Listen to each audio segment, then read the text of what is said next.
intenções dos fariseus. Mostrai-me a moeda do censo. Trouxeram-lhe um denário, que era aquela moeda da época. Aquela moeda da época. E aí Jesus disse-lhes: de quem é esta imagem e inscrição? Eles lhe dizem: de César. E aí, o que Jesus respondeu a eles? Restitui, pois, a César as coisas de César, e a Deus as coisas de Deus. Restitui, essa palavra aqui é diferente, mas eu busquei a tradução do Evangelho pela tradução do Haroldo Dutra Dias, que é um palestrante e tradutor espírita, onde ele fez a tradução da palavra original do texto. E o sentido original da palavra é restituir. É importante a gente entender, porque a tradução ao pé da letra da palavra é importante. Restituir, Kardec colocou esse tema junto do capítulo Amar o Próximo como a Si Mesmo. E diz o seguinte, peguei só um trechozinho só para a gente poder desenvolver. Esta sentença, dai a César que é de César, não deve, entretanto, ser entendida de modo restritivo e absoluto. Como em todos os ensinamentos de Jesus, há nela um princípio geral, resumido sobre forma prática e usual e deduzido de uma circunstância particular. Este princípio é consequente daquele segundo o qual devemos proceder para com os outros, como queiramos que os outros procedam para conosco. Ele condena todo prejuízo material ou moral que se possa causar a outrem, toda violação de seus interesses.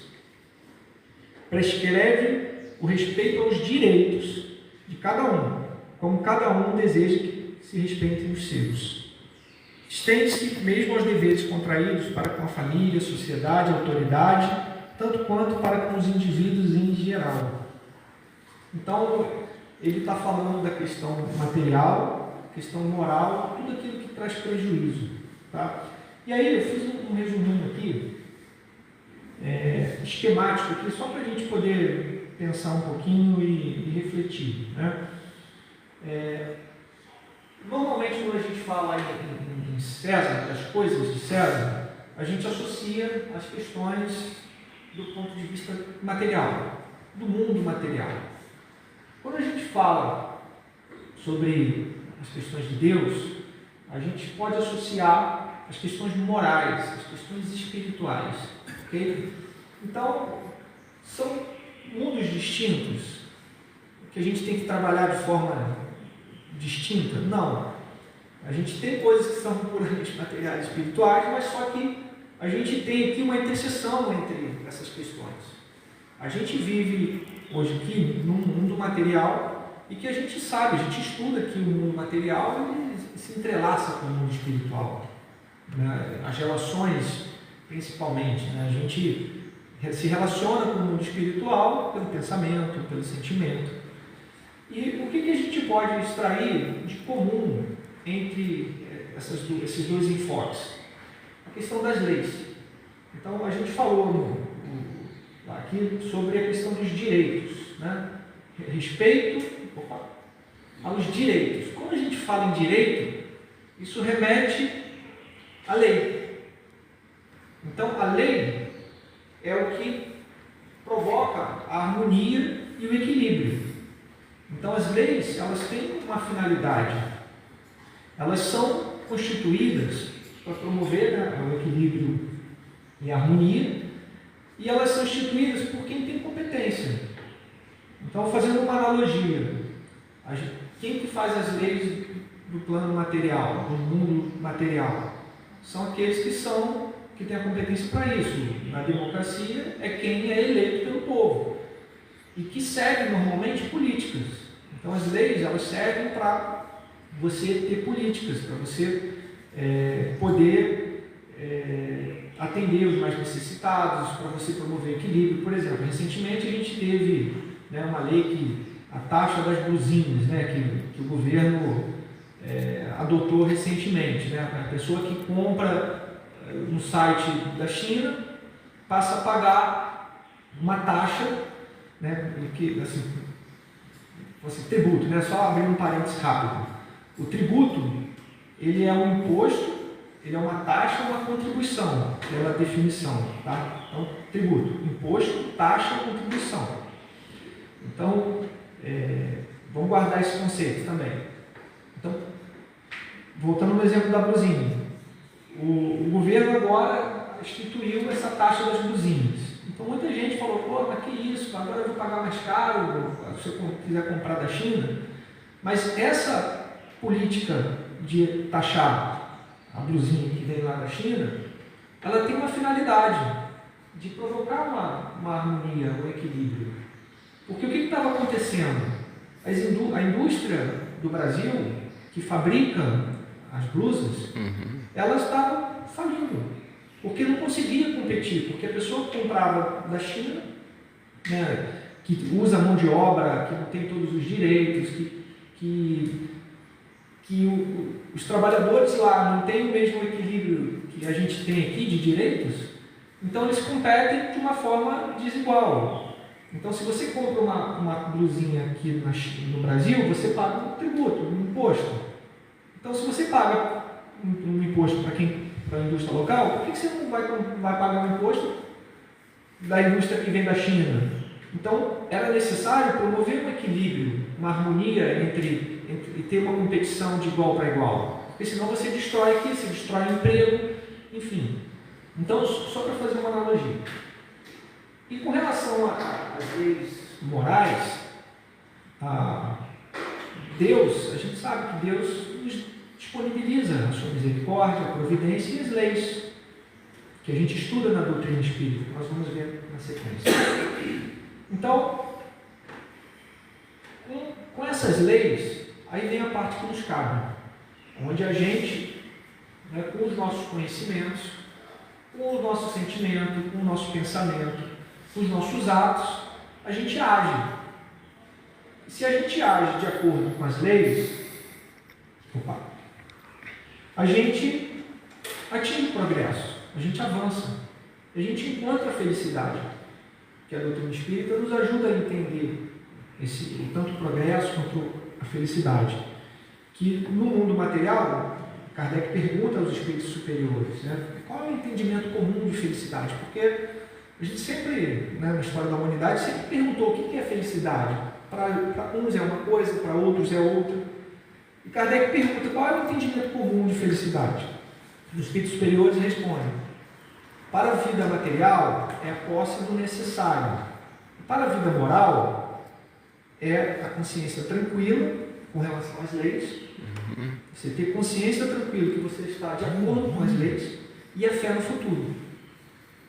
Então, esse é o entendimento de felicidade. Então, se a gente age, toma as decisões nessa linha, em sintonia com as leis, a gente avança e a gente na direção da felicidade. Porque os próprios espíritos superiores falaram para Kardec que nós fomos criados simples e ignorantes rumo à perfeição relativa. Fomos criados para sermos felizes. Por outro lado, se a gente vem de encontro com as leis, se a gente se afasta das leis, a gente precisa voltar à harmonia. A gente precisa voltar ao equilíbrio às leis. E aí, a gente precisa restituir. Lembra que eu falei? Restituir é voltar. Então, nós precisamos restituir a harmonia. Nós precisamos reparar se a gente feriu a lei. E para a gente poder avançar rumo à felicidade, ao progresso, é necessário o sacrifício. Antigamente, ao longo da história da humanidade, nós tínhamos um entendimento distorcido sobre o sacrifício. A gente sacrificava animais, até mesmo pessoas, para poder barganhar com Deus, para poder buscar esse caminho da felicidade e do progresso por meio de barganhas materiais.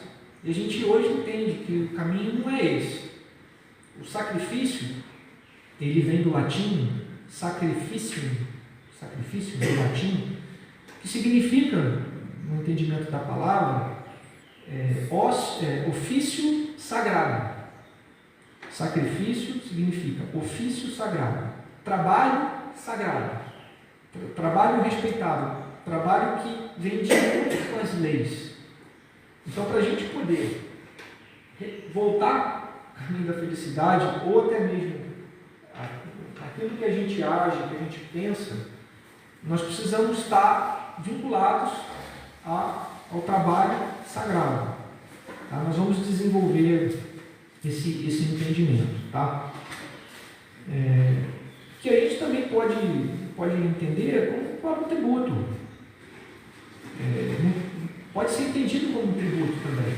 Porque a gente falou, né, que o tributo, né, se você for no dicionário, você vai ver lá, ele é um imposto, muitas vezes é imposto, muitas vezes ele é uma taxa que você precisa, né, fazer em detrimento de alguma coisa, uma contrapartida, e é uma contribuição. Então, por exemplo, os trabalhadores aqui da casa, eles fazem sua contribuição para casa, né, que é a contribuição voluntária.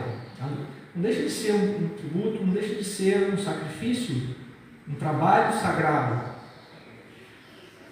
E ainda nessa reflexão inicial, só para a gente lembrar, né?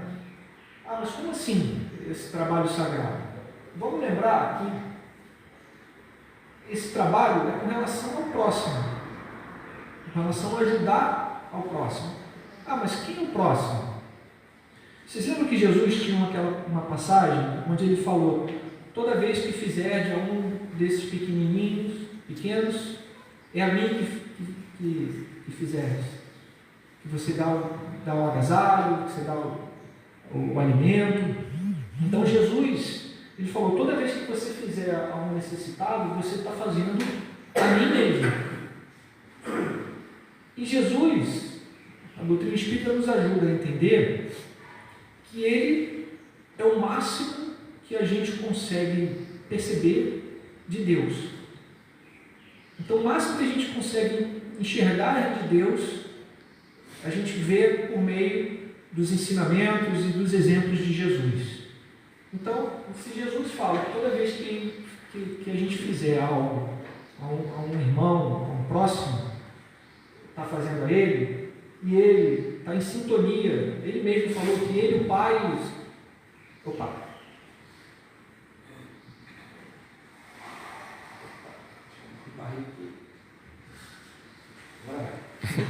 que ele e o Pai são um, não que é a mesma personalidade, não, por quê?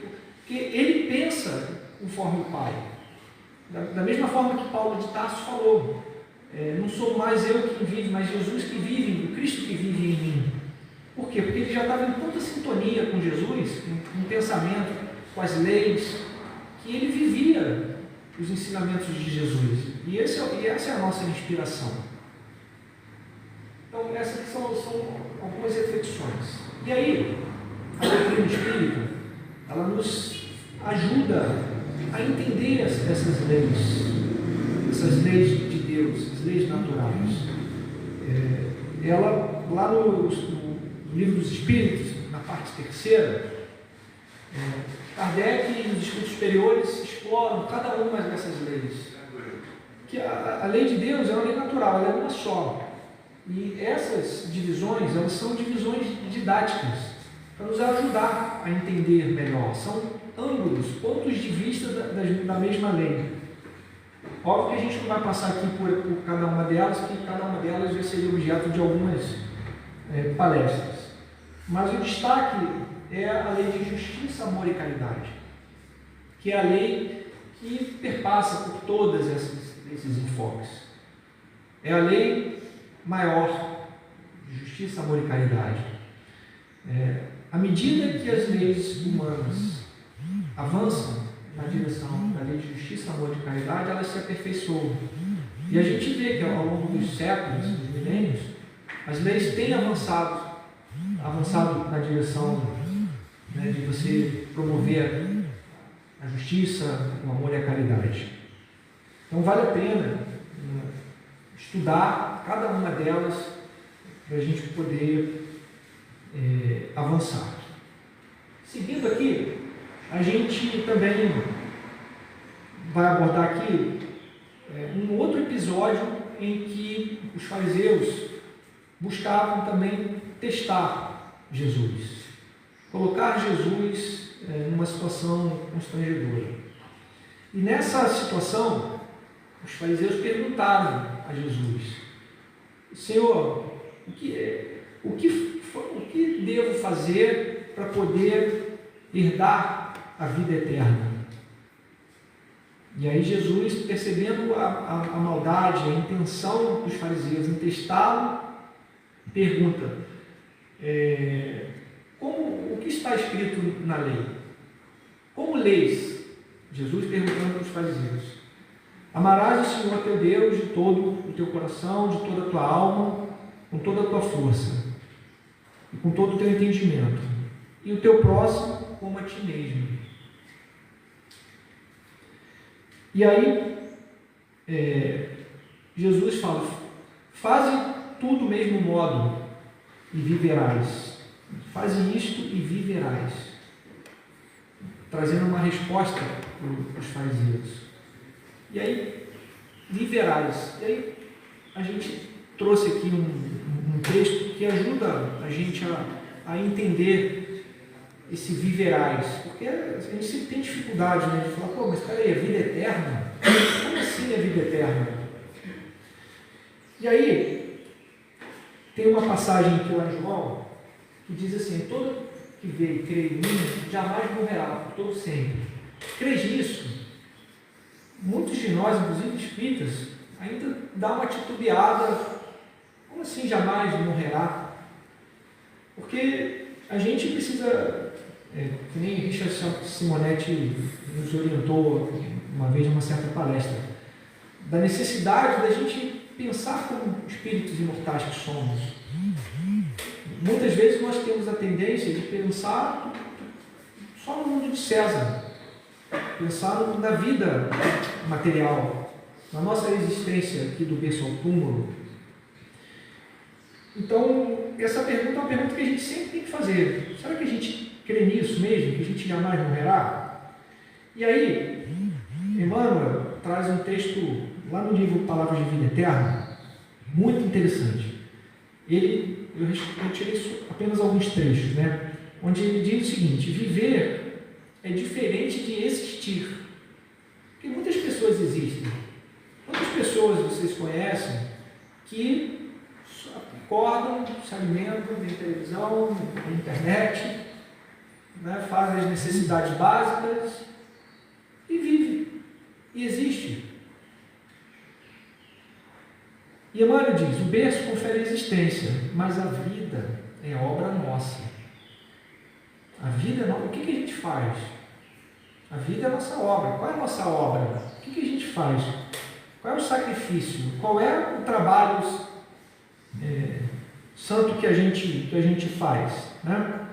E aí, nesse livro Coragem, psicografado pelo Chico Xavier, pelos diversos espíritos, tem um trecho que diz o seguinte: vida é luz, doação, alegria, movimento. Ok?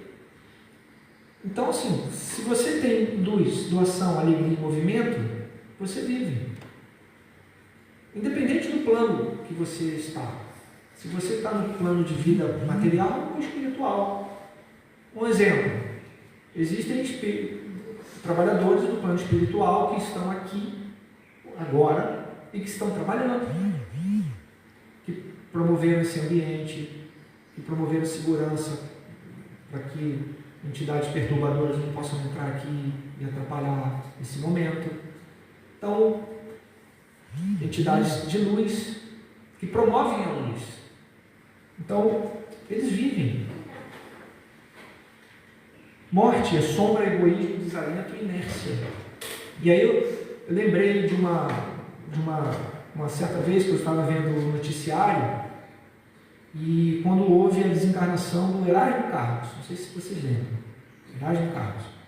E aí teve um comentário que a esposa dele fez, que eu não esqueci. E ela falou, ele transcendeu. E quem morreu fui eu que fiquei aqui, porque não consigo fazer nada. A vida parou para mim. Então, ele partiu, mas quem morreu foi ela, porque ela parou. E por outro lado, a gente vê um outro exemplo, da mãe do Cazuza. Vocês lembram? A mãe do Cazuza, o que aconteceu? Ela perdeu o filho amado. Não perdeu, né? Filho amado partiu. Mas ela uniu forças para prosseguir um trabalho lindo de ajudar a instituição de caridade que ela fundou e que ajudou tanta gente necessitada com problema de saúde. Então, ela viveu, ela teve uma reação diferente diante de uma adversidade, de uma vicissitude. Depende de ti acordar e viver, valorizando o tempo que o Senhor te confere, estendendo o dom de auxiliar, aprender, amar e servir. Então, o que nós estamos fazendo do nosso tempo? O Chico tem uma passagem famosa, que sempre vale a pena a gente lembrar, onde ele diz que a questão mais aflitiva, especialmente de espíritas, que já têm certo conhecimento, quando chegam no plano de vida espiritual, é a sensação do tempo perdido, que auriu muitas informações, conhecimentos, mas que não tiveram aquelas decisões, né, rumo à felicidade, ao progresso, em sintonia com a lei de justiça, amor e caridade. E muitas vezes, por egoísmo, por inércia, por inércia, pararam no tempo. Então, isso é uma nossa reflexão. E aí, é importante também a gente entender que a gente está falando, né, a gente falou de direito, falamos de leis, e Jesus, né, o Deus, ele tem a sua providência divina. E Jesus, ou melhor, Deus, com a sua infinita misericórdia, com a sua infinita justiça, ele tem os meios, os mecanismos para aqueles irmãos, para aqueles filhos pródigos, né? Quando a gente se afasta das leis. E lá no livro Céu e Inferno, existe um capítulo que fala sobre o Código Penal da Vida Futura. Código Penal da Vida Futura. O nome é pesado, mas vale a pena estudar, dar uma lida nesse capítulo, que fala de quando a gente se afasta da lei. Então são 33 artigos, e fiquem tranquilos que eu não vou passar pelos 33. Eu separei aqui 3, para a gente passar rapidamente. O primeiro é: a alma ou o espírito sofre na vida espiritual as consequências de todas as imperfeições que não conseguiu corrigir na vida corporal. O seu estado, feliz ou desgraçado, é inerente ao seu grau de pureza ou impureza. Então, toda vez que a gente se afasta, a gente sofre. Isso é o dispositivo da lei, isso é fato. A pessoa que é egoísta, só pensa nela, ela vai colher o quê? O afastamento das pessoas. Não que tenha um juiz ou alguém que vai ficar, né, filmando você para te julgar e condenar. Não. É a consequência natural, porque a pessoa que é egoísta, que só pensa nela, é natural as pessoas se afastarem dela. Então não é raro a gente ver pessoas sofrendo por solidão, passando por problemas de depressão, se sentindo sozinho. Consequência. E quando ele fala aqui na vida espiritual, não necessariamente quando a gente desencarnar, a gente vive aqui, conforme eu falei, a gente vive uma interseção entre o mundo material e o mundo espiritual, nós somos espíritos encarnados. Então a gente vai sofrer ao longo da nossa existência espiritual, seja encarnado ou não. Não fazer o bem quando podemos, é resultado de uma imperfeição. Se toda imperfeição é fonte de sofrimento, o espírito deve sofrer não somente pelo mal que fez, como pelo bem que deixou de fazer na vida terrestre. Essa aqui pega. Ou seja, porque muitas pessoas entendem que é necessário apenas não fazer o mal. Que se a pessoa for na missa, no culto, na palestra espírita, ler todas as obras básicas, participar do estudo sistematizado e não fazer mal a ninguém, isso é suficiente. Isso não é suficiente.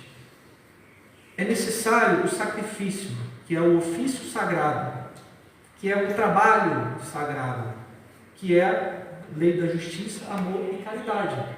A caridade não é só para consigo próprio, é para com o próximo.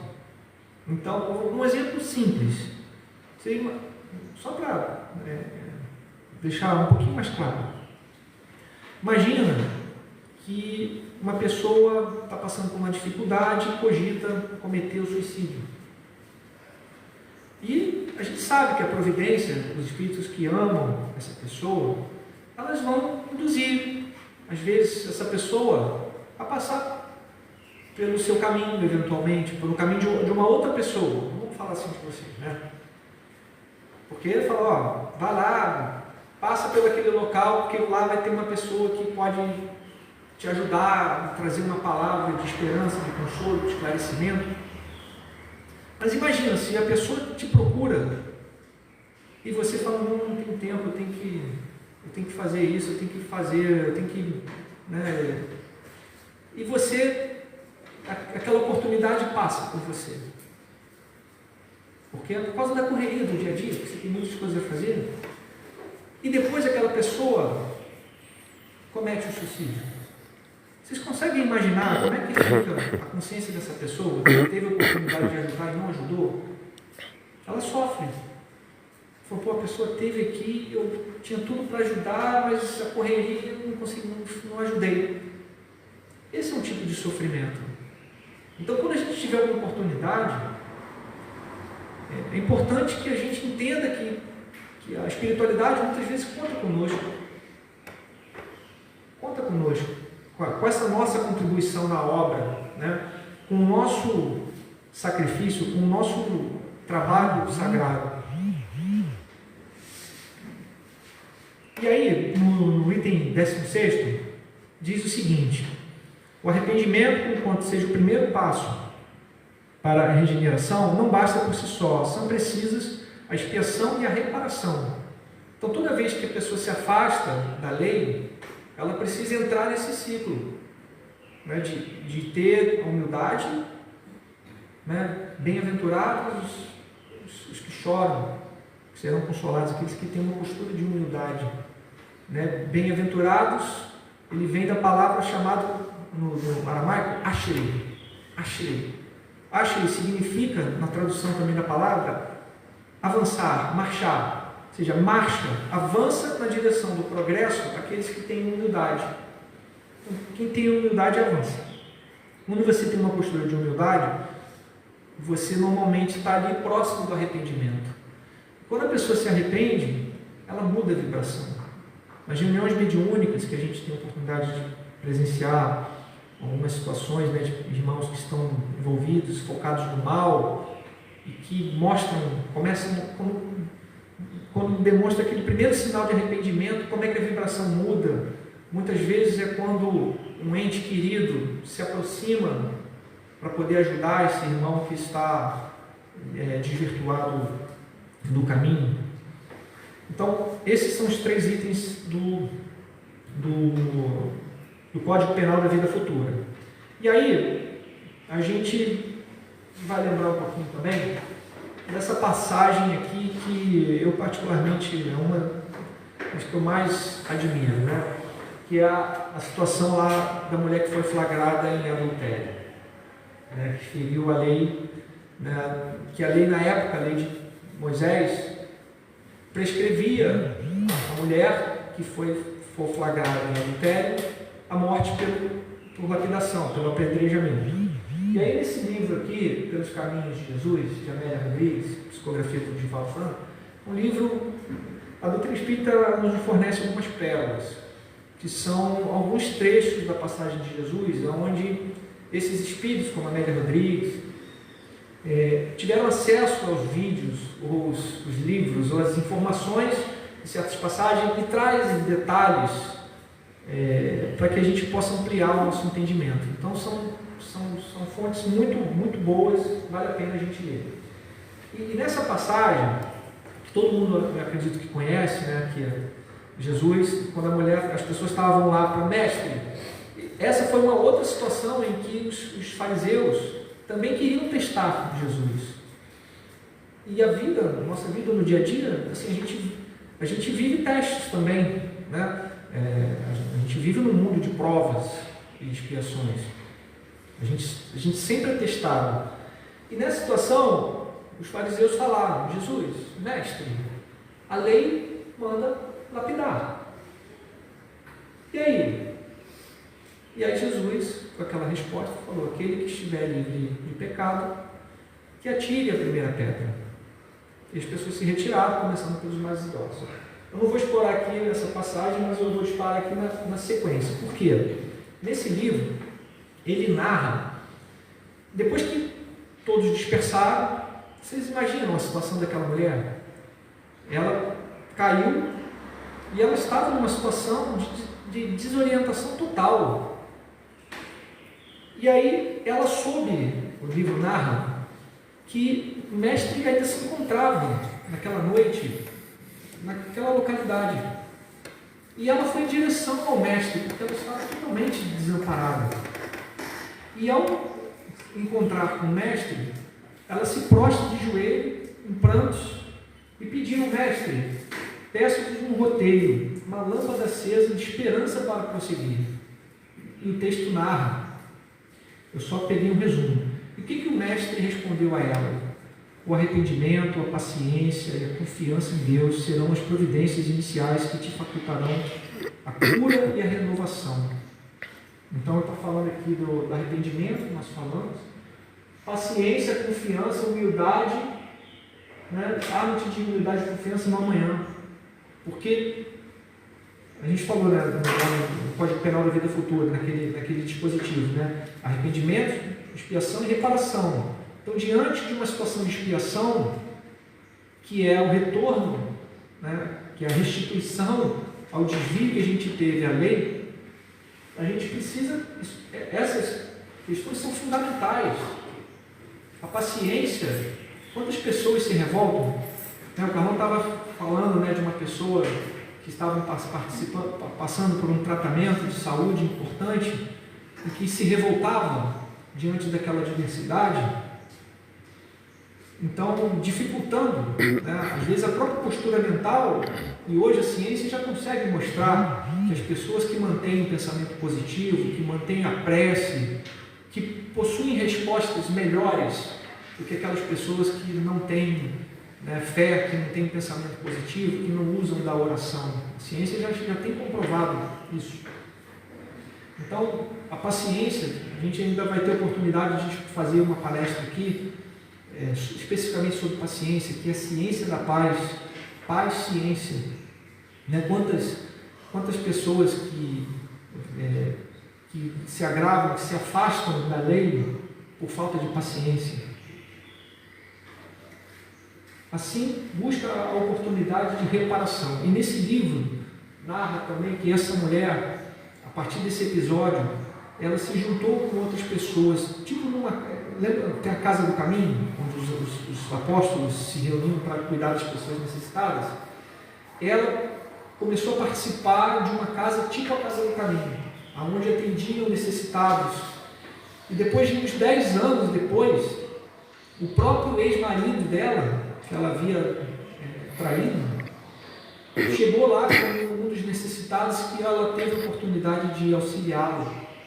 Né? E depois o livro narra, né, porque muitas pessoas naturalmente julgam a mulher, até hoje, a adúltera, mas as pessoas não sabem que essa mulher, o marido, narra o livro, logo após o início da novidade conjugal, passando os primeiros meses, ele passou a participar das noitadas alegres. Ele abandonou a esposa. Ele ia para Gandaia e abandonou a esposa, e dando brecha para que o sedutor se aproximasse dela. E ela, com raiva, com aquele sentimento negativo que ela tinha do marido que havia abandonado, ela se fragilizou e caiu sobre a provocação do sedutor. Então, olha, não foi só o erro dela, também teve o erro dele.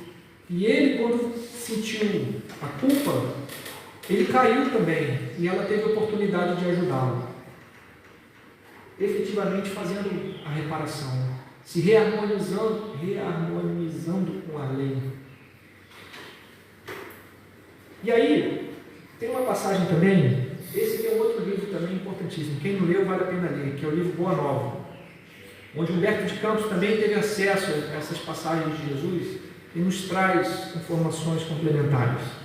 E nesse livro, depois desse episódio da mulher adulta, Pedro, que era muito enérgico, que era muito ativo, ele estava muito preocupado, falou: mestre, a lei manda lapidar, e você está indo contra a lei, eles vão pegar você, porque você está indo contra a lei.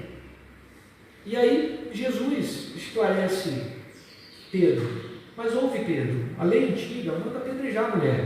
Aí continua falando: entretanto, também determina que amemos os nossos semelhantes como nós mesmos. E o meu ensino é o cumprimento da lei, pelo amor mais sublime sobre a terra. Então aqui o mestre veio mostrar a outra face. Porque muitas vezes a gente tem dificuldade de interpretar também essa passagem, né? Quando alguém te bater a face, dê a outra face. Não é que você seja masoquista, que você queira apanhar. Não. Aqui o mestre está dando a outra face. Aqui ele está dando a outra face, o cumprimento da lei, a lei de amor.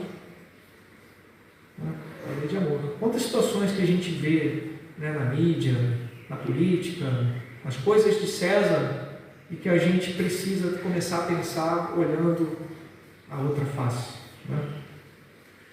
Seguindo. Nossa, esse relógio está acelerado. Vamos lá.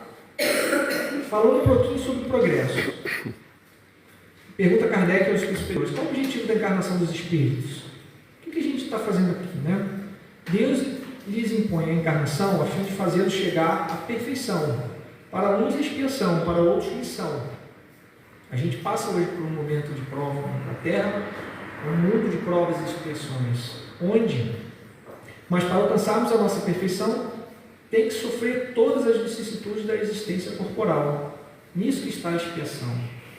Então, se nós estamos aqui, se nós ainda não somos espíritos perfeitos, se a gente ainda não chegou àquela situação de felicidade plena, ainda é necessário a gente passar por certas situações, né? Aquele irmão que teve o dom da riqueza material e que não usou adequadamente, né? A gente estava até conversando aqui mais cedo um pouco.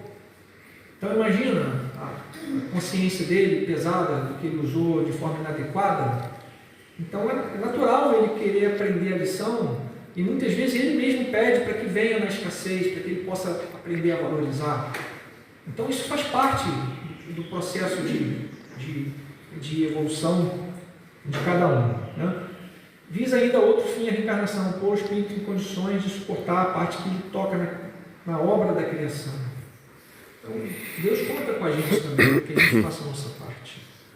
É assim que, concorrendo para a obra geral, ele próprio se adianta. E aí, falando um pouco sobre o tributo, acho que aqui preciso dar um pouco.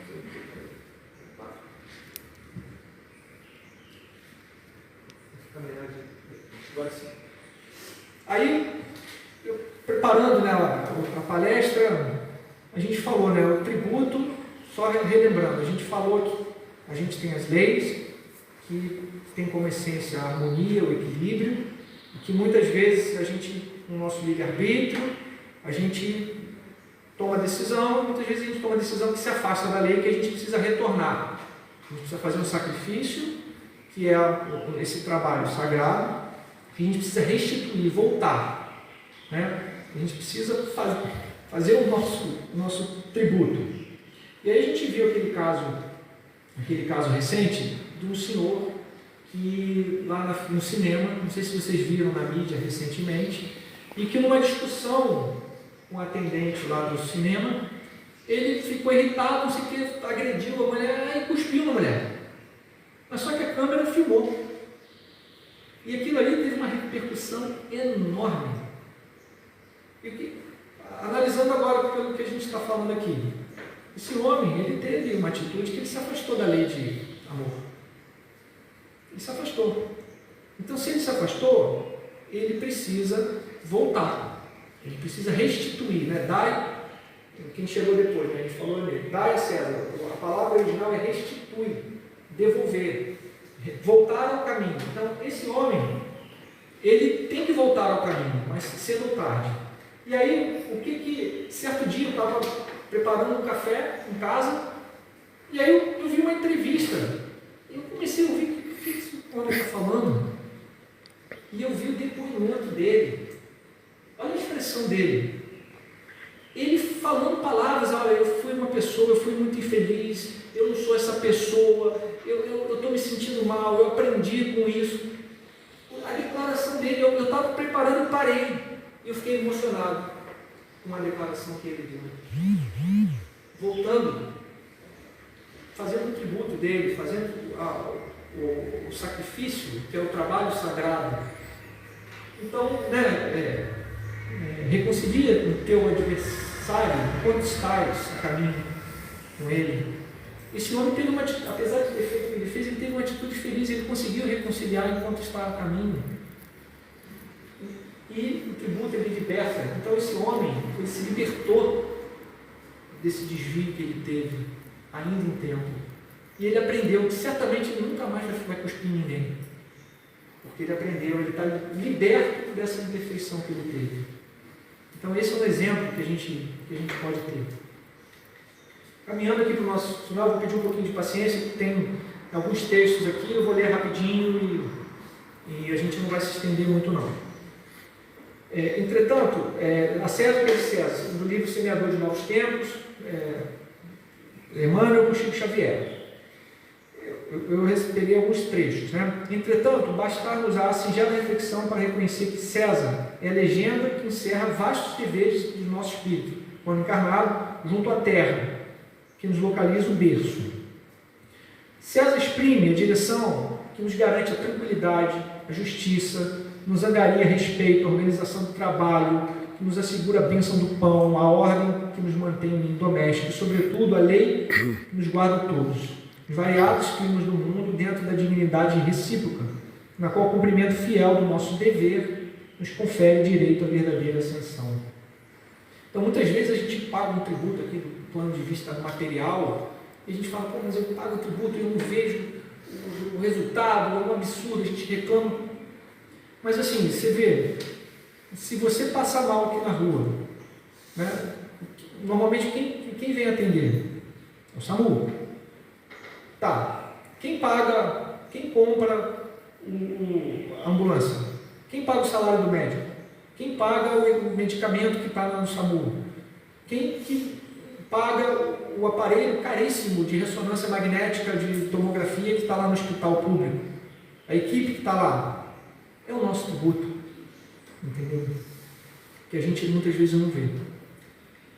Não chega dessa forma a simples pagamento do tributo vulgar ao cofre que nos define a riqueza pública, para que atendamos a recomendação do Senhor, mas sim também pelo nosso zelo e a nossa abnegação na salvaguarda dos bens que desfrutamos na experiência comum, seja auxiliando na segurança do próximo, higiene de um logradouro, operando na execução dos estatutos que nos governam, ou amparando a educação do povo que nos constitui a família, porque somente assim, auxiliando a terra, trosalaremos no céu, como província redimida e generosa, a refugir no reino do amor de Deus.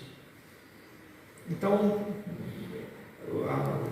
Se o governo usa equivocadamente os recursos, o que é deles, o que cada um plantou, eles vão colher. Se há erros nas leis, aqui Emmanuel no livro Pão Nosso. Se há erros nas leis, lembremos a extensão dos nossos débitos para com a providência divina.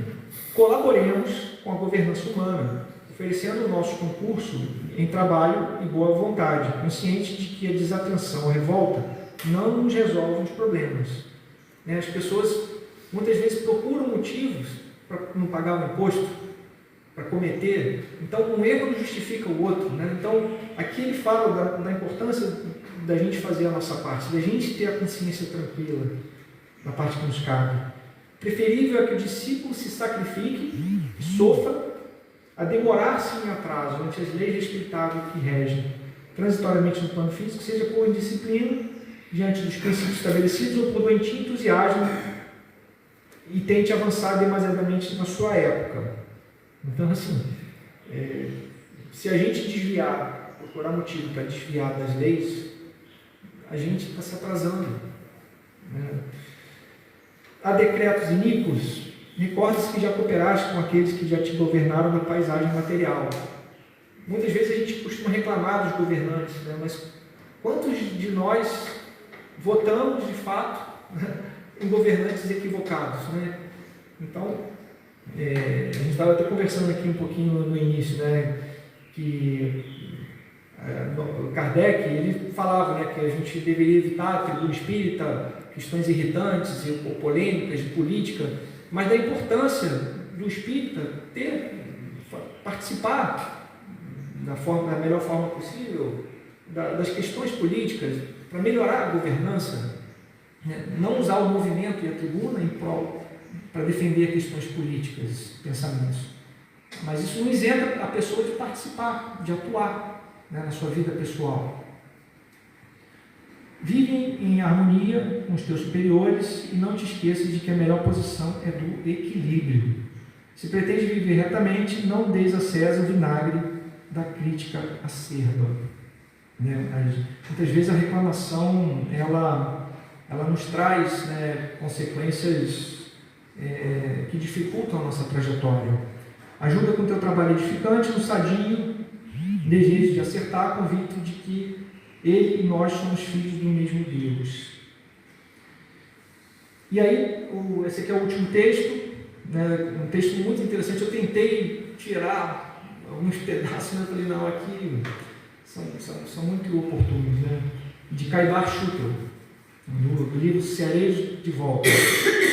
Não mais vale para o espírita deixar absorver inteiramente por um emprego humano, por uma profissão digna, por uma posição social ou por uma liderança de vantagens terra a terra, porquanto respeitáveis.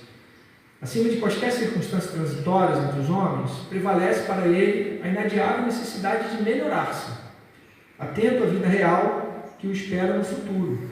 Então, independente do nosso trabalho, da nossa vida no mundo de César, a gente precisa procurar sempre nos melhorarmos. No trabalho, a gente vive muitas adversidades, aquele companheiro difícil, que muitas vezes nos coloca à prova a nossa paciência, ou que nos provoca a gente reagir melhor a certas situações. E diz ele, o espírita não menosprezará a execução de suas obrigações na sociedade. Não se desgastará consumindo saúde, inteligência, tempo, oportunidades e recursos e outros exclusivamente nisso. Alcançará a visão para o mais alto, buscará elevados objetivos mais além, demandará com todas as suas forças a edificação da fraternidade legítima, onde estiver. Então, ele diz aqui que o equilíbrio entre o trabalho e a vida pessoal, e a evolução, e o melhorar-se.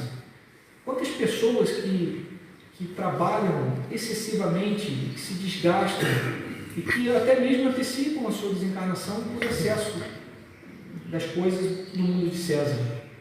E é muito comum na reunião mediúnica a gente atender irmãos que estão em dificuldade, dizendo, olha, eu trabalhei a minha vida inteira, eu não tive tempo para poder desenvolver o conhecimento das coisas espirituais, e pessoas extremamente apegadas ao patrimônio, às coisas materiais, e que sofrem no mundo espiritual. Então aqui, Caibachuta nos impede a gente equilibrar as coisas de Deus e as coisas de César. Relembremos que Jesus nos recomendou dar a César o que é de César e a Deus o que é de Deus, sem qualquer indicação de que devamos dar a César mais do que o lícito e o necessário. O necessário basta. Portanto, espíritas irmãos, doemos a César, personificado nas exigências passageiras do mundo, o respeito e a colaboração digna a que estamos debitados pela própria natureza, mas sob qualquer roupagem exterior com que nos caracterize, saibamos viver para o Cristo, a fim de que estejamos efetivamente na construção do reino de Deus. Então que a gente possa, inclusive no nosso trabalho, né, às vezes aquele irmão que está do lado ali, que está passando por um momento difícil, né, a gente saiba viver esses ensinamentos que o Cristo nos coloca no mundo de César.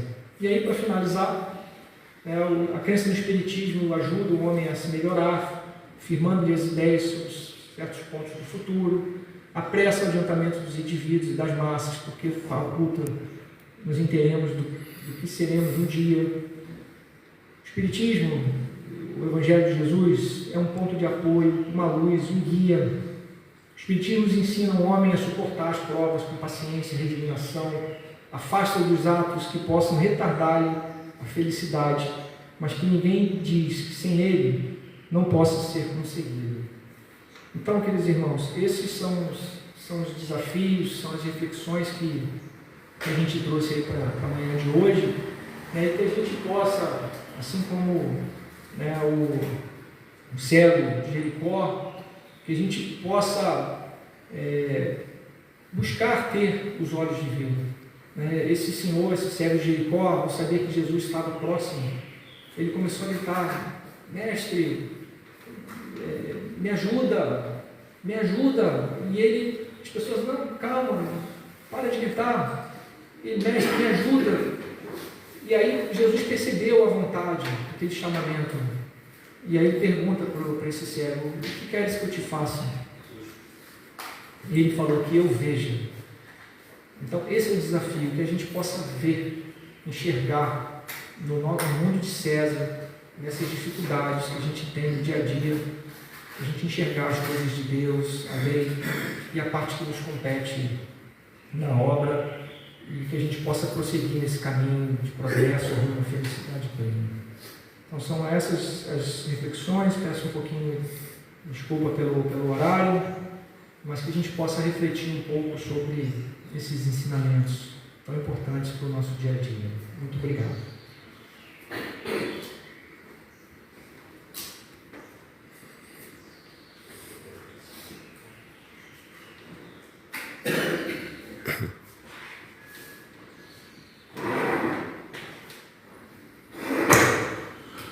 Agradecemos ao Maurício, sempre um estudo aprofundado, né? Infelizmente hoje pouca gente na casa, mas tivemos um probleminha no início aí também com o YouTube, né? O Carlão solucionou aí, que agradece ele também.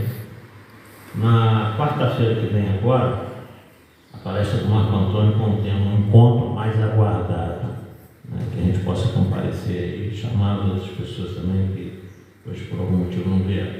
E no outro domingo, o egoísmo com Anderson Patrício, ok? Lembrando a vocês que depois do passe tem aquele cafezinho fraternal lá fora, e a gente está com a intenção aqui, nós temos divulgado, no segunda quinzena de agosto, às quartas-feiras, a gente começar a fazer uma pizzazinha frita aqui, né? Vamos ver se vai dar certo. Nós estamos com a ideia, né? Falta muitas vezes a voluntário, trabalhador, para que a gente possa conseguir mais uns recursos aí para casa, já que a gente não tem feito eventos, né? Mas a gente vai anunciando aí. Então nós vamos encerrar essa primeira parte, agradecido ao Maurício, que sempre traz um estudo bem abalizado, aprofundado dentro da doutrina espírita, que Deus possa abençoar.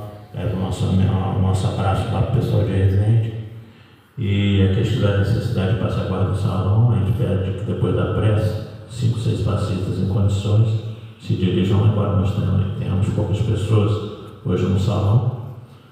Vamos então agradecer a Deus essa oportunidade, pedir a Jesus que nos ampare, hoje e sempre, para o nosso querido Maurício também no seu retorno à cidade de Resende, o nosso amigo, irmão, mestre, como diz o Divaldo, incondicional das nossas almas, possa estar nos amparando em todos os nossos dias aqui na terra. Pai nosso que está no céu, santificado seja o vosso nome, venha a nós o vosso reino, seja feita a vossa vontade, assim na terra como nos céus. Pão nosso de cada dia nos dai hoje, perdoai as nossas ofensas, assim como nós perdoamos a quem nos tem ofendido. E não nos deixeis cair nas tentações do caminho, mas livrai-nos de todo mal, porque são teus o reino, o poder e a glória para todos sempre. Com essa prece, então, nós encerramos a primeira parte, passamos para a segunda na Câmara de Paz. Muita paz a todos.